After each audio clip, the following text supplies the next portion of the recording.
Hello and welcome to the channel, everybody. In this video I want to talk about what my favourite sim is. There's so many out there. iRacing, Assetto Corsa Competizione, there's a cat. Automobilista 2, Race Room, R-Factor 2, Project Cars, and BeamNG. And to be honest, I'm not going to go through all of them with you. I'm going to narrow it down to just three. Three are mainly what I use and what I drive. And I want to go through those three today with you. And that's... and that's iRacing, Assetto Corsa Competizione, and Automobilista 2. So let's get into it. Alright, so let's talk about Automobilista 2, the successor to Automobilista. I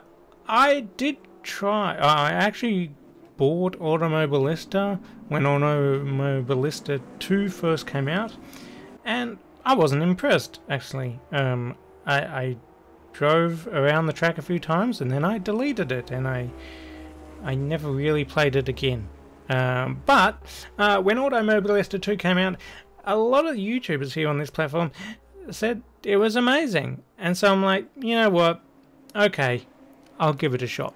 So I bought Automobilista 2 and it was reasonable. I did feel like it had work to do. I did feel like it was in a bit of a beta state, where there was a lot of problems, a lot of work still to be done. And over time, Automobilista 2 has gotten better and better. There's still problems with it. Each time they seem to fix a problem, some more seems to arise here and there. Like recently, all my shifters stopped working, and anyway, I've got a previous video on that, if you want to see that, maybe after this video. But let's just talk about Automobilista 2 and the core game. So the core game is quite good. The graphics in this game are really good, in my opinion. The sounds are quite good in this game, unlike, let's say, R-Factor 2, where the sounds are pretty poor over there. I nearly included R-Factor 2 in this, actually, but the last time I went into R-Factor 2, I couldn't get out of the game. I pressed exit game and it wouldn't let me out.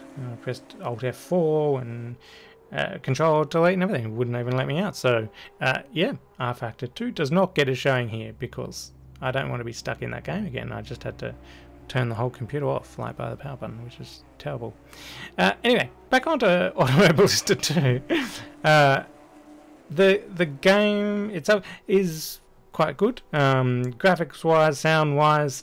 I find single player is reasonable, and the reason I just say it's not amazing is the career mode isn't as, let's say, engaging as F1 2021 or anything like that. I really, and this is all personal preference, I really get into that type of career mode, and Automobilista 2 just isn't quite at that level, let's say, but it's still good enough. I can go into the career and have a few races and championships, whatever, and sort of advance, and it's okay. The downfall to single player, in my opinion, isn't necessarily the lack of a lot of the story and advancements and all that, like F1 2021.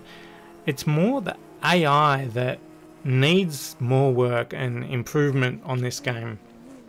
I find the AI always wants to seem to take you out, and you can change the aggressiveness and the difficulty and all that of the AI, but I just haven't managed to find anything that's really amazing and doesn't seem to want to dive bomb me and take me out all the time. Or we're just traveling around a corner side by side and all of a sudden just wham, and they just hit me. And so the AI is kind of a bit of a letdown in this game, in my opinion. And I think in a recent update, actually, they have stated in the log that the AI still needs improvement, and maybe by the time you're watching this, maybe that'll be fixed. I don't know. But at the moment, at time of filming, the AI kind of sucks in this game, in my opinion.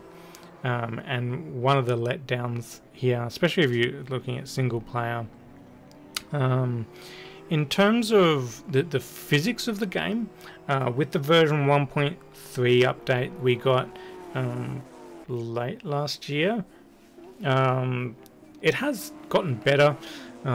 Initially, the suspension was very bouncy and it was a bit weird to drive.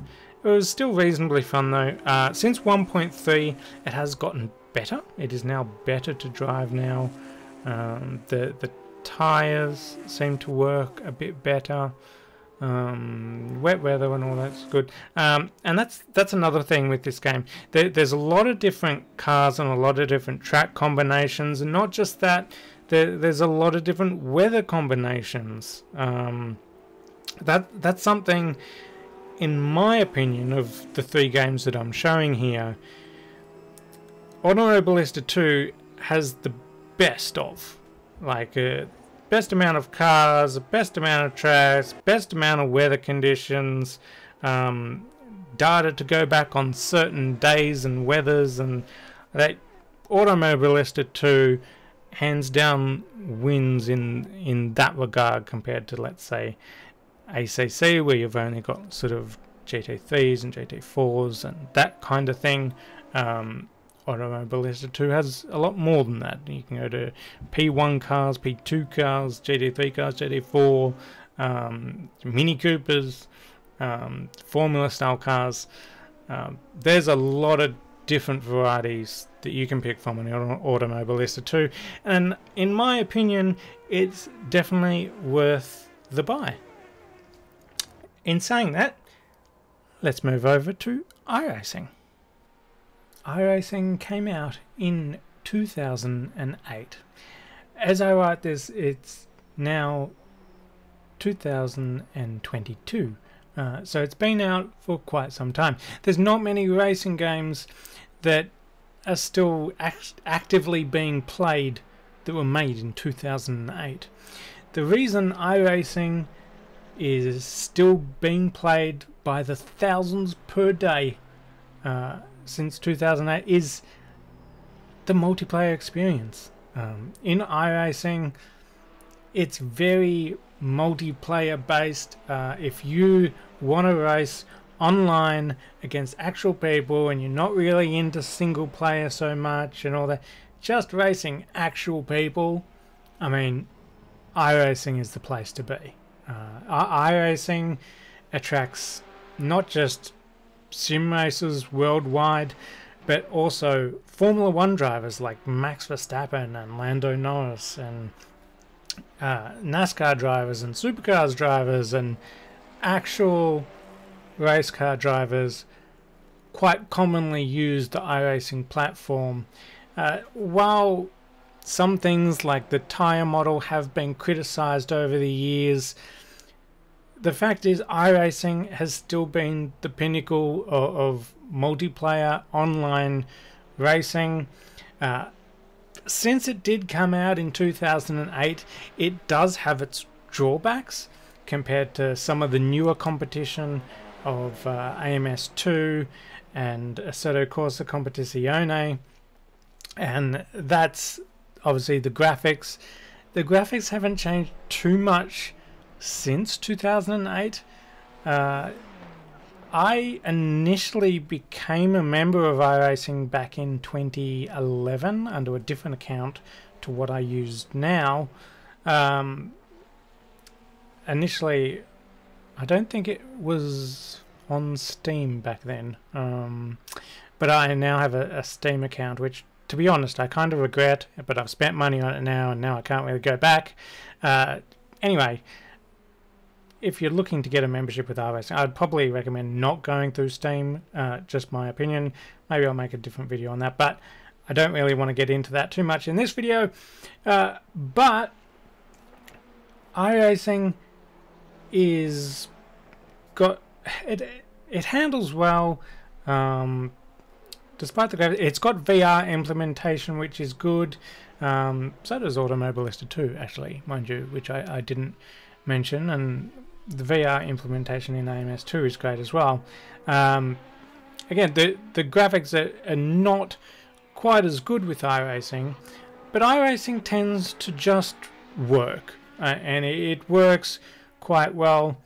A lot of people are used to iRacing, and they compare everything else to iRacing. And as a multiplayer experience, iRacing is amazing. It has its own safety rating system, which is probably one of the best in the industry. It tends to try and knock out some of the bad drivers and put them in a category with just bad drivers. So, you know, they can do Destruction Derby on their own, or they get booted. Hopefully, what should happen is the better drivers do normally get put together with one another. It's not always the case, but for the most part, it works reasonably well. The dynamics of the cars and the laser scan tracks and all that are really good. I can't think of many cars or anything that are really terrible versions. And same with the tracks. Normally they're good, high quality versions of tracks, so that's a plus. The downfalls of iRacing, however, and if that's what you're into, the offline and single player and all that is near non-existent there. They do have some, but it's not where I would go if you're looking for single player or offline.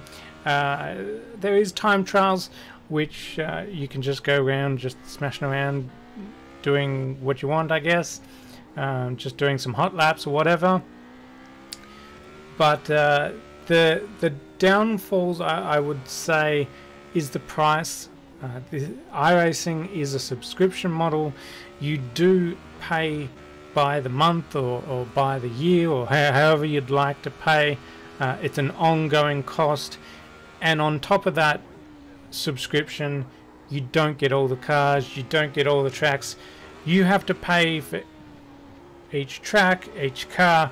You do get some basic ones in your subscription, but you will have to pay for more cars, more tracks, and it does add up a lot on iRacing, and it is one of the more expensive sims. Is that because it's the best? Yeah, maybe. Especially in like online racing, I would say it probably is the best. However, another downfall to iRacing is the lack of rain and wet weather and unlike AMS2, where you can pretty much put whatever weather condition you want on there, you don't necessarily get that with iRacing. I remember for years it didn't even do nighttime. You do have nighttime now, but some of those features are a little bit slow to come to iRacing, and we don't have that as of yet in iRacing. But in terms of some of the biggest, baddest leagues and championships and all that, I mean, iRacing is the place to be. Just multiplayer in general, online, iRacing is the place to be. If you're looking for online racing, iRacing is the one. So next up, Assetto Corsa Competizione. Assetto Corsa Competizione. If you're into GT3 cars, whether it's online, offline. I mean, Assetto Corsa Competizione is a must-buy. You don't just get the main GT3 cars, of course. You do get GT4s as well, and some cup cars. But if you're into all that kind of GT car racing, then Assetto Corsa Competizione is definitely one to look at buying. Even though initially when it first came out, I would say it wasn't very optimized, and a lot of people used to say you need a supercomputer to run it. It did used to run very badly, even on some of the high-end graphics cards years ago. Your frame rate was not good. You were struggling to even get like 60 FPS sometimes, especially on like triple screen monitors. However, with update and update, Assetto Corsa Competizione has been getting better and better in that respect. I've found initially when it first came out, I was only getting 60 frames per second or so on my 5700 back then, and then I just through updates, without using FSR, without using anything else, I got up to about 120 frames per second with the graphics on low. And then now with the new version 1.8 update, they've now added DLSS and FSR to help improve frame rate, whether you're on NVIDIA or AMD. It can very much help you there, and frame rate's much better now with that particular game. But the reason it has been quite hard on a lot of computers and graphics cards is because the graphics in this game are amazing. They're really good. I mean, even Automobilista 2 is really good, but in ACC it's even better, in my opinion. Again, this is just my opinion. Everybody's probably gonna have their own takes on that, but for me, I think Assetto Corsa Competizione is the best in terms of graphics and some of the detail. You can zoom in on the cars and you can see like the detail of even the nuts and bolts that you obviously can't see from even just driving it in the car. But the detail there in this game, especially if you've got a good graphics card, it is just amazing. What you see on the screen won't look as good to you because of my recording software, and it does degrade it a bit, plus YouTube compression on top of that. But from what I see from my eyes in the car actually driving it, it does look really good, whether it's nighttime, daytime, in the rain, everything in this game looks good. It's all the sounds sound good. It has the online version similar to iRacing, where they have all their own safety ratings and all that, which ACC have been doing a great job of. Offline, it is a great game to play as well, not just online. The AI is reasonable in this game. Not perfect, but reasonable. I normally don't have too many issues with the AI in this game, and if I want to jump on to just an offline race and have a bit of fun with AI I can trust a bit more than, let's say, AMS2, yeah, I mean, ACC is the one to go for. And then also, even multiplayer, like, it still has a reasonable multiplayer there. Maybe not quite to the standard of iRacing, but there's still a lot of leagues and everything that run on ACC.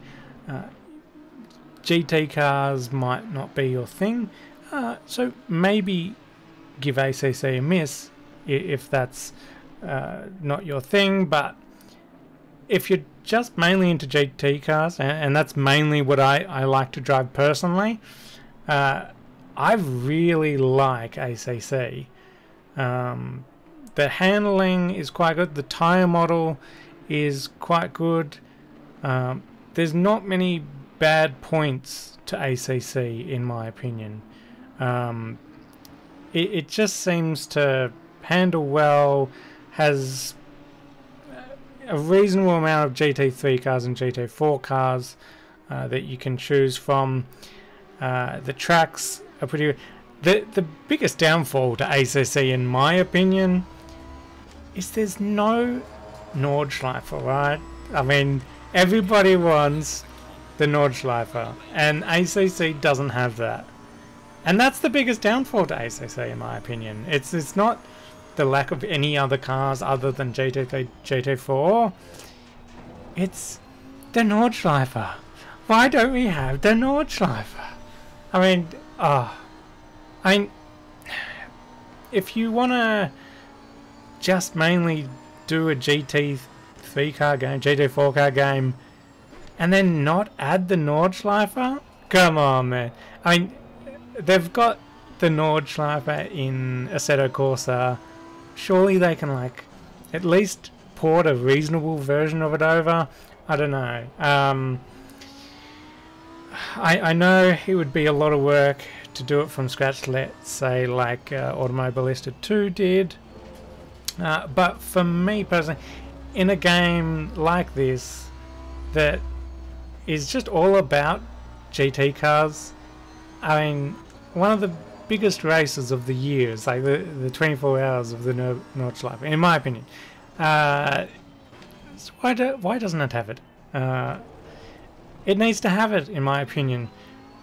But other than that, I really enjoy ACC, and that's why I would say that whether it's online or offline, that this game is probably my favourite of all the Sims. I have fun in it. Offline, AI is good. I like GT3 cars. Physics seem to be good. Tyre model is reasonable and getting better. So yeah, one of the biggest downfalls to it used to be the graphics was a bit of a toll on your graphics card, but it seems to be better now, and I think I can more recommend it to people online now. Whereas before, I used to think, oh, should I recommend this? I mean, it's probably going to run like a dog on most people's computer.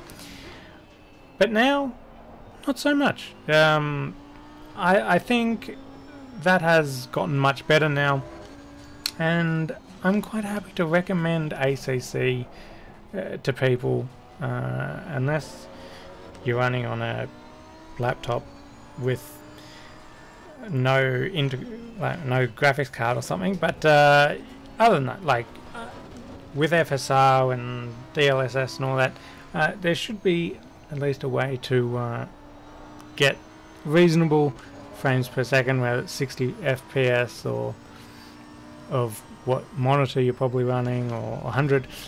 I think ACC is great if you like GT3 cars, GT4 cars. So that's about it for this video, everybody. Thanks for watching the video. Let me know down in the comments below, what's your favourite sim? Everyone's different. I didn't make this video, what is the best sim? Because it's all personal preference.